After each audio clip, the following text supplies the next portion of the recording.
Prólogo. Parte 1. No andar mais inferior de Nazarick, estava o quarto de Ains. O cômodo localizado mais próximo ao hall principal havia sido convertido em um escritório. Seu dono estava ausente, mas um barulho suave de papéis podia ser ouvido em seu interior. Dentro havia a supervisora guardiã da grande tumba de Nazarick, Albedo.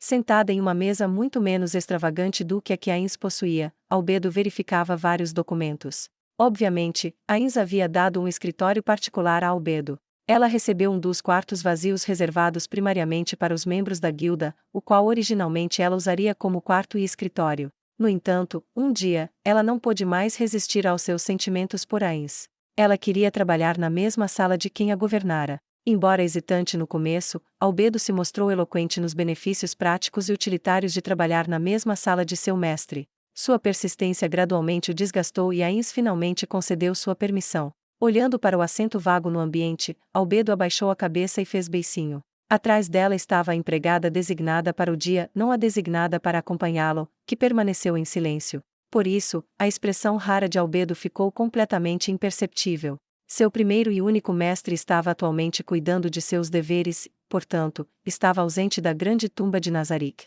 Ele estava cuidando de negócios rotineiros na cidade de Irrantel. Se ela tivesse a permissão de seu mestre, teria punido severamente os idiotas que, ao marcar uma reunião, ousaram usurpar o tempo que ela deveria passar com ele. Claro, ela sabia que esse pedido nunca seria aprovado. Como tal, ela reprimiu com força o sonho de transformar Irrantel em um mar de chamas, mas seus esforços foram em vão. A insatisfação em seu coração cresceu e conseguiu ferver para se manifestar como queixas. Quão irritante, aqueles insetos! Suspiros cheios de terror podiam ser ouvidos do teto, mas foram intencionalmente ignorados por Albedo. Ela ainda não havia esquecido a vez em que haviam arruinado aquela chance de ouro, por isso, tinha certeza de que eles mereciam ter mais medo dela que o normal. Ainda assim, por algum motivo, ela já havia perdoado Mare por seu envolvimento no incidente. Para regular suas emoções, Albedo suspirou profundamente. Ela gentilmente rodeou os ombros algumas vezes antes de se virar para olhar os documentos restantes. Depois de Nazarick, ou melhor, a expansão acelerada do reino feiticeiro, sua carga de trabalho aumentou exponencialmente. Em relação à diplomacia, por trás das cortinas das interações cordiais que tiveram com vários outros países, as trombetas que sinalizavam o início de uma guerra de espionagem já haviam sido soadas. Embora tivessem confirmado a presença de espiões da teocracia, reino e da aliança cidade-estado em Irrantel, o reino feiticeiro escolheu simplesmente observar suas ações por enquanto. Como Demiurgo estava encarregado desses assuntos, tudo o que Albedo precisava fazer era memorizar os relatórios à sua frente. Em relação aos assuntos internos, Irrantel não sofreu muitos incidentes causados por tensões raciais. Não que fosse algo para se ter tanto orgulho, mas, em comparação com outros países, seus números eram surpreendentemente baixos. Tecnicamente, os cidadãos não estavam sendo ameaçados. Eles tinham um entendimento claro de quão aterrorizante o rei feiticeiro e seus subordinados mortos-vivos poderiam ser, a ponto de escolherem manter-se sozinhos e viver uma vida pacífica por seu próprio livre-arbítrio. Portanto, a taxa de criminalidade estava no mínimo. Embora tenham ocorrido delitos, ninguém sequer se atrevia a cometer crimes. Irrantel havia tornado-se um refúgio onde mulheres e crianças podiam andar pelas ruas à noite sem se preocupar com sua própria segurança. Chegará a um ponto em que eles haviam ficado sem criminosos para seus experimentos e precisavam obter alguns do Império. Se um crime ocorria em uma cidade tão pacífica, essa se tornava uma questão de extrema importância para Albedo. De acordo com a lei de Irish, um acidente grave indica a presença de 29 acidentes leves que, por sua vez, podem indicar mais de 300 anomalias. Diante disso, o que precisa ser feito é responder a toda e qualquer esquisitice, por menor que seja. O fichário na mão dela continha um registro judicial de Irrantel. Devido à massiva quantidade de detalhes dos relatórios, a leitura de apenas um deles exigiria uma quantidade massiva de tempo. No entanto, Albedo conseguia processar esses documentos muito mais rapidamente do que uma pessoa comum, dando aos espectadores a falsa impressão de que ela estava apenas folheando sem pensar muito. Em conjunção a isso, a caneta que segurava na outra mão se moveu em um ritmo frenético, anotando as informações que achou interessantes em uma folha de papel branco. A decisão do juiz foi apropriada. Porque o réu cometeu esse crime? Baseando no estado atual da ordem e moral públicas em Irrantel, a criação de novas leis em resposta ao que foi acima mencionado é necessária. o que normalmente exigiria um intenso escrutínio dos registros por funcionários reunidos em todos os cantos de uma nação. Albedo estava fazendo por conta própria, analisar, avaliar, processar.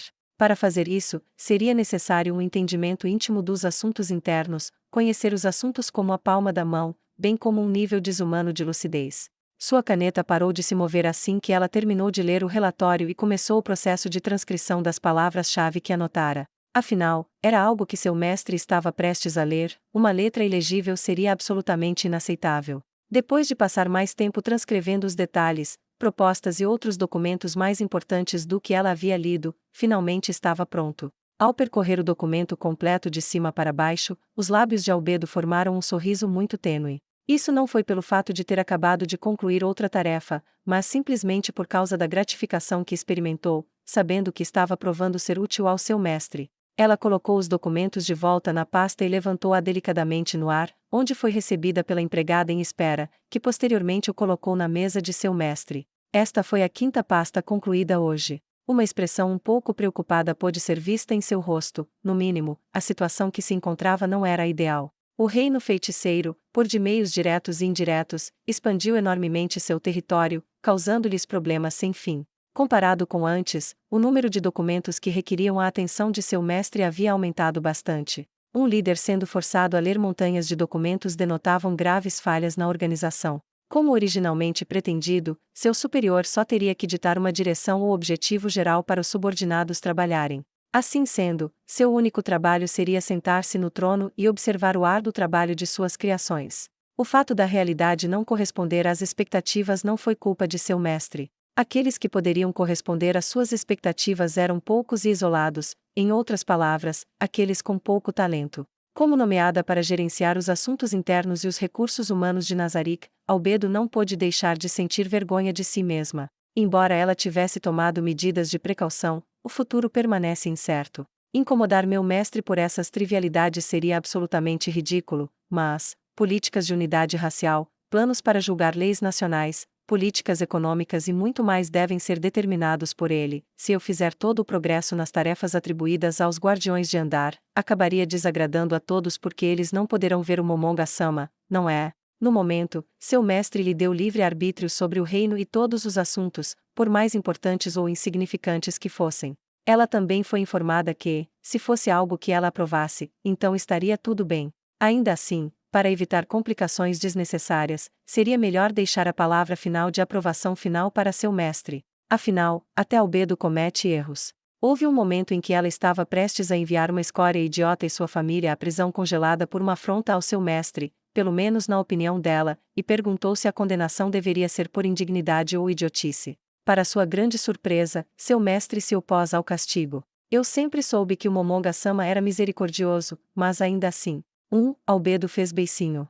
Era realmente uma expressão rara vindo dela, era algo que só acontecia momentaneamente quando seu mestre não estava lá. Não tardou muito e seu sorriso retornou quando ela pegou mais uma pasta. Enquanto lia, sua mente ficou preocupada com outra coisa. Entre todos os guardiões de Andar, havia um para quem ela deveria permanecer atenta, Demiurgo. Quando as operações contra o Reino Sacro chegaram ao fim, Demiurgo ficou bem ocupado viajando por toda parte para estabelecer uma agência de inteligência com Nazarick em seu núcleo. Para Albedo, dita agência pode se mostrar problemática. Segundo ela, seria melhor se ela mesma, a supervisora guardiã, a dirigisse, mas não era improvável que a posição recém-criada fosse dada a Demiurgo. Essa seria uma situação problemática. Se possível, ela adoraria ter essa autoridade, pois seria fácil de manipular a agência. Alguns rostos vieram à mente, mas todos faltavam competência. Se eu não conseguir o cargo, o único candidato elegível com chances de ganhar seria o Pandora's Hector.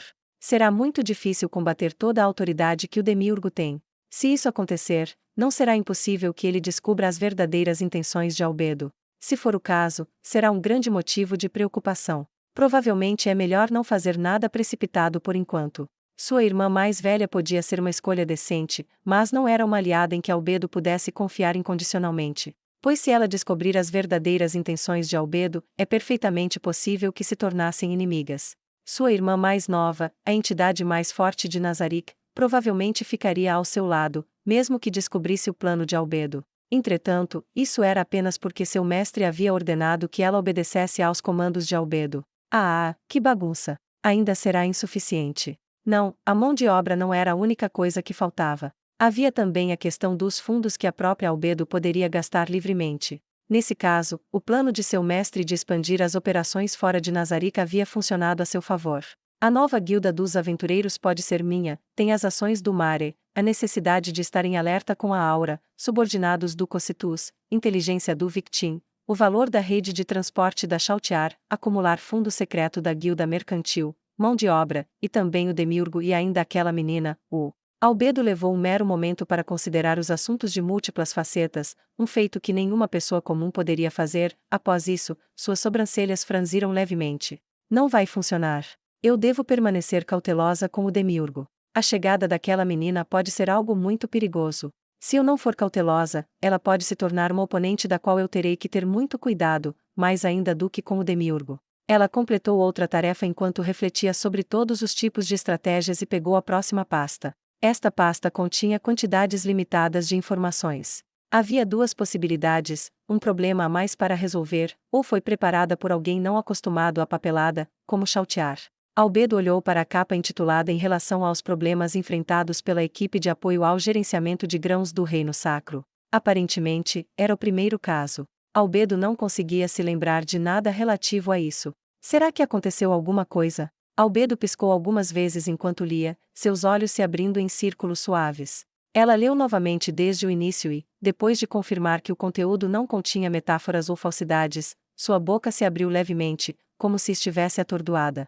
Hã? Seu rosto comumente incorruptível parecia mais perplexo do que qualquer outra coisa, como se ela fosse incapaz de compreender o que havia lido. Albedo, uma das principais mentes de Nazarick, tinha uma expressão raramente vista por outros, um testemunho da gravidade da situação. Apesar disso, a mente lúcida de Albedo ainda computava a possibilidade causal do problema apresentado.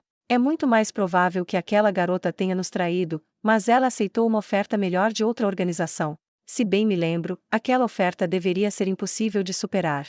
Não, ainda é cedo demais para afirmar algo. Falta de inteligência novamente, quem apresentava o relatório deveria explicá-lo em detalhes. Ao mesmo tempo, era preciso discutir o assunto com Demiurgo, seu colega que provavelmente estava profundamente vinculado ao problema. Relatar isso ao seu mestre terá que esperar até depois. Ela examinou os outros dois relatórios, confirmou que não eram tão importantes e disse à empregada que estava atrás dela: preciso realizar uma reunião de emergência. Irei ao 7º andar primeiro para discutir assuntos com o Demiurgo. Se alguém vier me procurar, diga-lhe que estou ausente no momento. Ela ativou o anel de Ainzoalgon no dedo anelar esquerdo, assim que terminou de ditar suas ordens.